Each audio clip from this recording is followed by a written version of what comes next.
प्यारे बच्चों, मैं प्रीति सिंह, प्रवक्ता राजकीय कन्या इंटर कॉलेज इंदुपुर देवरिया से आज आपके समक्ष कक्षा 11 विषय भौतिक विज्ञान अध्याय 12 ऊष्मागतिकी के भाग 2 को लेकर उपस्थित हूँ। बच्चों, भाग 1 में हमने तापीय साम्य क्या होता है इसका अध्ययन किया, ऊष्मागतिक निकाय क्या होता है, ऊष्मागतिकी के शून्य कोटि का नियम क्या होता है और ऊष्मागतिकी के प्रथम नियम का अध्ययन किया। बच्चों, आज हम इस भाग 2 में ऊष्मागतिकी निकाय में होने वाले विभिन्न प्रक्रम का अध्ययन करेंगे, जैसे कि समदाबी प्रक्रम क्या होता है, आइसोबैरिक प्रोसेस क्या होता है, समायतनिक प्रक्रम, आइसोकोरिक प्रोसेस के बारे में पढ़ेंगे, समतापी प्रक्रम, आइसोथर्मल प्रोसेस, रुद्धोष्म प्रक्रम, एडियाबैटिक प्रोसेस और चक्रीय प्रक्रम साइक्लिक प्रोसेस के बारे में अध्ययन करेंगे। बच्चों, आइए इस विभिन्न प्रक्रम का अध्ययन करने से पहले जरा हम आपको फिर से एक बार बता दें कि ऊष्मागतिकी का प्रथम नियम क्या होता है। तो ऊष्मागतिकी के प्रथम नियम के अनुसार जब भी किसी निकाय को ऊष्मा दी जाती है तो उस ऊष्मा का कुछ भाग निकाय के आंतरिक ऊर्जा में वृद्धि करने तथा शेष भाग निकाय द्वारा कार्य करने में व्यय होता है। तो जैसे कि मान लीजिए डेल्टा क्यू ऊष्मा किसी निकाय को दी जा रही है, तो इस ऊष्मा का कुछ भाग निकाय के आंतरिक ऊर्जा यानी कि डेल्टा यू में जो वृद्धि होगी और निकाय द्वारा किए गए कार्य अगर वो डेल्टा डब्लू है तो जो कुल उस दी गई ऊष्मा होगी delta Q equal to delta U plus delta W. ये ऊष्मागतिकी का प्रथम नियम होता है। बच्चों, आज हम इस ऊष्मागतिकी के प्रथम नियम का अनुप्रयोग करते हुए हम ये जो सब प्रक्रम है इनका अध्ययन करेंगे। तो आइए सबसे पहले हम अध्ययन करते हैं समदाबी प्रक्रम का, यानी कि आइसोबैरिक प्रोसेस। तो आइसोबैरिक प्रोसेस क्या होता है? जैसा कि नाम से आप देख रहे होंगे कि समदाबी प्रक्रम, ऐसा प्रक्रम जिसमें निकाय में होने वाले पूरे प्रक्रम के दौरान दाब स्थिर रहता है, नियत रहता है, उसे हम बोलते हैं समदाबी प्रक्रम, आइसोबैरिक प्रोसेस। जैसे कि हीट इंजन के बॉयलर में जल का गर्म होना, द्रव का वाष्प में परिवर्तित होना और वाष्प का अतितप्त होना और जल का बर्फ में बदलना। बच्चों, आइए इसको हम जरा एग्जाम्पल से समझते हैं। सबसे पहला जो हम लेते हैं एग्जाम्पल वो है द्रव का वाष्प में परिवर्तित होना।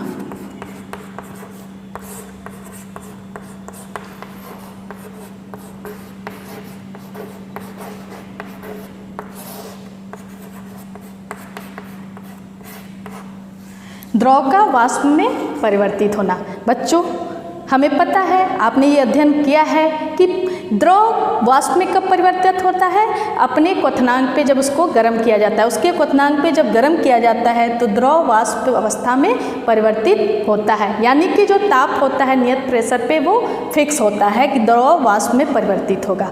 एक चीज़ आप बच्चों ध्यान दीजिएगा कि जब भी किसी निकाय द्वारा ऊष्मा ली जाती है तो वो क्या होता है? वो धनात्मक होता है। अब जब निकाय द्वारा ऊष्मा दी जाती है तो वो ऋणात्मक होता है। इसी तरह जब कार्य निकाय द्वारा किया जाता है तो वो धनात्मक होता है और जब कार्य निकाय पर होता है तो वो क्या होता है? ऋणात्मक होता है। अब हम किसी द्रव को गर्म कर रहे हैं, इसका मतलब वो द्रव क्या है? ऊष्मा ले रही है, उसको ऊष्मा दिया जा रहा है। तो द्रव ऊष्मा ले रही है तो यहाँ पे जो ऊष्मा होगा धनात्मक होगा।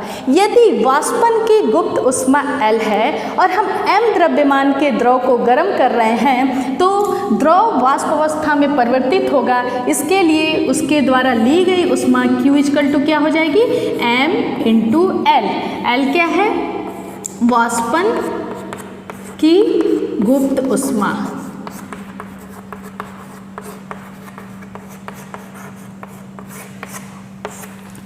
ये हो गया द्रव द्वारा ली गई ऊष्मा।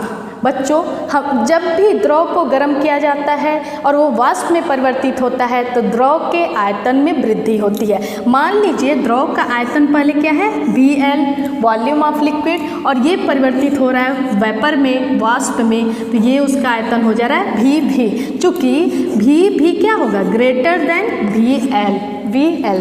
तो द्रव द्वारा आयतन VL से VV में जब प्रसार होता है तो वो नियत दाब P के विरुद्ध कार्य करता है। तो उस किए गए कार्य जो होगा, द्रव द्वारा किया गया कार्य, वो क्या होगा, मान लीजिए डेल्टा W है तो वो हो जाएगा P into delta V। P pressure जो नियत है, समदाबी प्रक्रम है, मैंने पहले ही बताया कि प्रेशर क्या होगा, कांस्टेंट होगा, नियत होगा। तो delta W equal to P into delta V। तो ये हो जाएगा P और डेल्टा V क्या हो जाएगा, V माइनस VL। ये हो गया। मान लीजिए ये इक्वेशन नंबर 1 है और इक्वेशन नंबर 2। तो ऊष्मागतिकी के प्रथम नियम से, ऊष्मागतिकी का प्रथम नियम क्या है बच्चों, delta Q equal to delta U plus delta W। अब यहाँ पे हम डेल्टा Q और डेल्टा W की ये इक्वेशन 1 और इक्वेशन 2 से वैल्यू रखें तो हम देखेंगे ये हो जाएगा ML equal to delta U plus delta W की वैल्यू यहाँ पे क्या है, P into V minus VL। यहाँ से देखिए बच्चों, हम देखते हैं कि जो द्रव द्वारा ली गई ऊष्मा है उसका कुछ भाग उसकी आंतरिक ऊर्जा में वृद्धि करने में और शेष भाग द्रव द्वारा नियत दाब के विरुद्ध कार्य करने में व्यय होता है। तो ये बच्चों क्या है, ये द्रव में जब वाष्प में परिवर्तित होता है। आइए हम एक और एग्जाम्पल लेते हैं कि जब जल जो है वो बर्फ में परिवर्तित होता है। जल का बर्फ में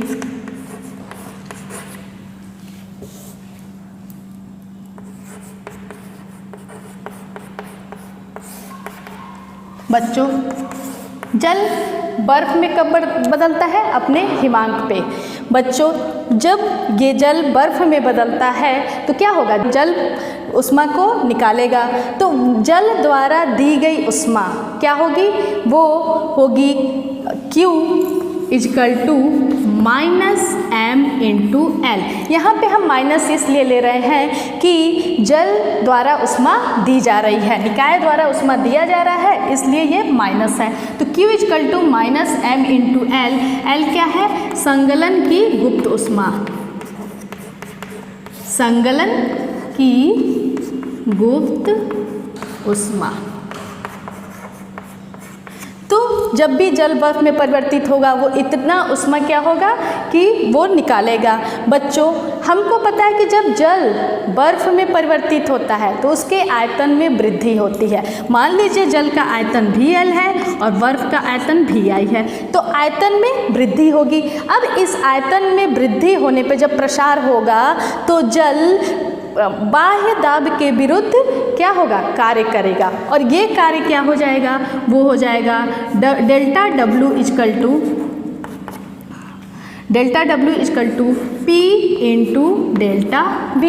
ये जल द्वारा बाह्य दाब के विरुद्ध किया गया कार्य है। यहाँ पे भी आयतन में वृद्धि हो रही है क्योंकि जल जब बर्फ में परिवर्तित होता है तो उसका आयतन में वृद्धि होता है। अब ऊष्मागतिकी का प्रथम नियम क्या है, हम जानते हैं delta Q equal to delta U plus delta W।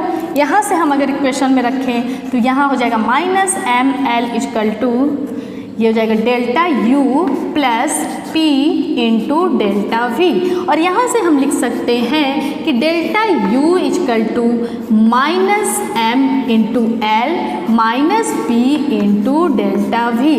बच्चों इस इक्वेशन में देखिए कि आंतरिक ऊर्जा में क्या हो रहा है, कमी हो रही है। इसको आप कैसे समझेंगे, आप राइट साइड देखिए, ये क्या है, ये ऋणात्मक है, यानी कि आंतरिक ऊर्जा में कमी हो रही है। और यह आंतरिक ऊर्जा में कमी क्या है, उस जल द्वारा दी गई ऊष्मा से भी ज़्यादा हो रही है। तो बच्चों जल जब बर्फ में बदलता है तो उसके आंतरिक ऊर्जा में कमी हो रही है, आप इस इक्वेशन से देख सकते हैं। आइए जो हमारा दूसरा प्रक्रम है वो है सम आयतनिक प्रोसेस, उसके बारे में अध्ययन करते हैं, आइसोकोरिक प्रोसेस। बच्चों, नाम से आपको दिख रहा होगा समायतनिक प्रक्रम का मतलब क्या होता है कि वह निकाय में होने वाला वह प्रक्रम जिसमें पूरे प्रक्रम के दौरान आयतन नियत होता है, अर्थात आयतन में कोई परिवर्तन नहीं होता है। इसको हम लिख सकते हैं डेल्टा V इक्वल टू 0। जब आयतन में कोई परिवर्तन नहीं होगा तो ये क्या होगा, वर्क डन क्या होगा, हम जानते हैं डेल्टा W इक्वल टू क्या होता है, P इंटू डेल्टा V, और ये यहाँ से आप देखेंगे तो वर्क डन 0 हो जाएगा। अब ऊष्मागतिकी का प्रथम नियम क्या है, वो है कि delta Q equal to delta U plus delta W, और यहाँ से देखिए डेल्टा W की वैल्यू रखें तो हम लिख सकते हैं delta Q equal to delta U plus 0, और यहाँ से वैल्यू आ जाएगी delta Q equal to delta U। तो सम आयतनिक प्रक्रम में जो भी ऊष्मा निकाय को दी जाती है वो निकाय के आंतरिक ऊर्जा में वृद्धि करती है। बच्चों, इसका एग्जाम्पल है कि गैसों में जो होने वाले जो विस्फोट होते हैं वो इसी प्रक्रम के श्रेणी में आते हैं, समायतनिक प्रक्रम में ही होते हैं। बच्चों, अब आइए हम देखते हैं कि समतापीय प्रक्रम क्या होता है। बच्चों, समतापी प्रक्रम आइसोथर्मल प्रोसेस, नाम से देखिए समतापी, अर्थात पूरे प्रक्रम के दौरान यदि निकाय का ताप स्थिर है तो उसे हम समतापीय प्रक्रम बोलेंगे। बच्चों, इसमें Q, W, U तीनों 0 नहीं होता है, लेकिन अगर हम लेते हैं आदर्श गैस की बात करते हैं, एक आइडियल केस की बात कि आदर्श गैस की हम बात करते हैं, तो हम जानते हैं कि आदर्श गैस का जो आंतरिक ऊर्जा होती है वो ताप पे निर्भर करती है। अगर ताप में कोई परिवर्तन नहीं होगा तो उसके आंतरिक ऊर्जा में भी परिवर्तन नहीं होगा, अर्थात आदर्श गैस के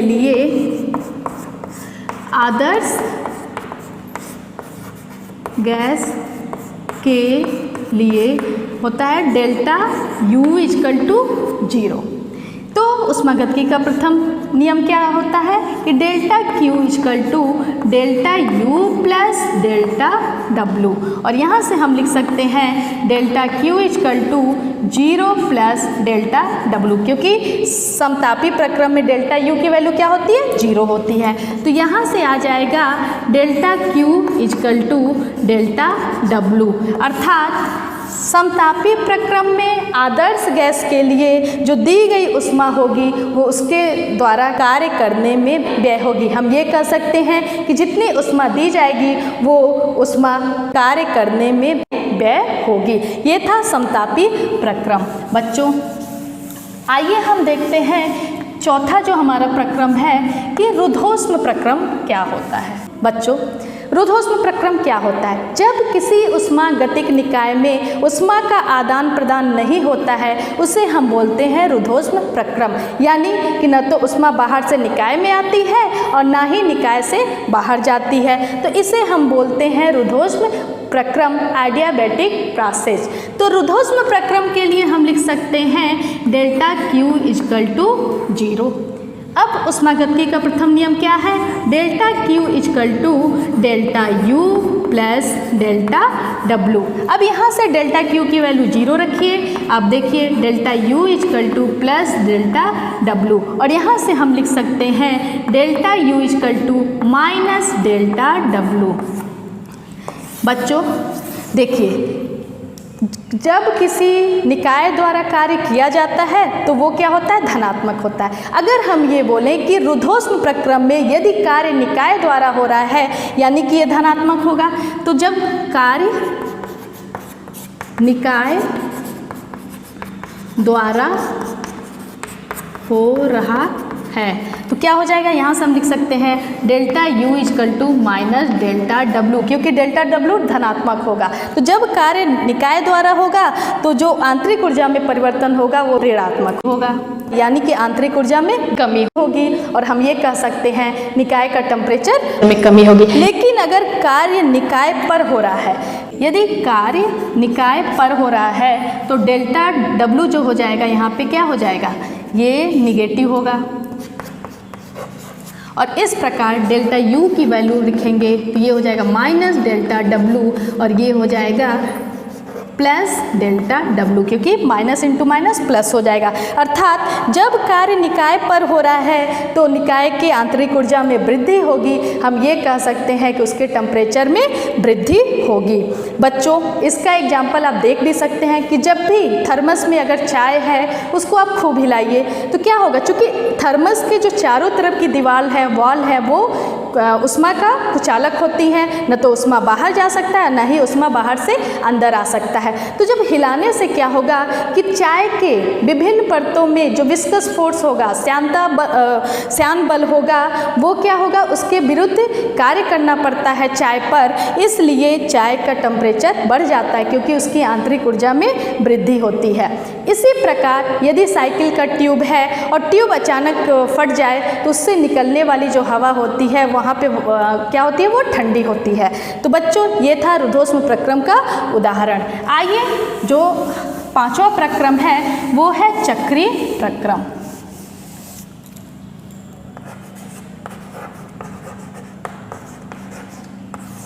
चक्रीय प्रक्रम मतलब साइक्लिक प्रोसेस। बच्चों, चक्रीय प्रक्रम क्या होता है कि जब निकाय विभिन्न अवस्था द्वारा विभिन्न प्रक्रम से होता हुआ वो अपने पुनः प्रारंभिक अवस्था में आ जाता है। जैसे ए पे इसकी प्रारंभिक अवस्था है और ये विभिन्न प्रक्रम को होते हुए अपने पुनः प्रारंभिक अवस्था ए पे आ जा रहा है, तो इसे हम बोलते हैं चक्रीय प्रक्रम। चूँकि आप देखिए पूरे प्रक्रम के बाद निकाय अपनी प्रारंभिक अवस्था में आ गया, अवस्था में कोई परिवर्तन नहीं हुआ, इसलिए हम कह सकते हैं कि जो आंतरिक ऊर्जा में भी कोई परिवर्तन नहीं होगा, अर्थात डेल्टा यू इक्वल टू 0। तो फिर उष्मागतिकी के प्रथम नियम से delta Q equal to delta U plus delta W से हम लिख सकते हैं delta Q equal to delta W, क्योंकि यहाँ पे डेल्टा यू क्या है, 0 है, तो ये 0 है, तो हम delta Q equal to delta W लिख सकते हैं। अर्थात चक्रीय प्रक्रम में जितनी भी उष्मा निकाय को दी जाती है उसके द्वारा कार्य करने में व्यय होती है। तो बच्चों, ये था चक्रीय प्रक्रम। आशा करते हैं कि आपको आज ये जितने प्रक्रम हमने बताए हैं समझ में आया होगा। बच्चों, आज का जो लास्ट टॉपिक है उसको एक विलग निकाय है, इसको हम समझ लीजिए क्या होता है कि विलग निकाय, आइसोलेटेड सिस्टम।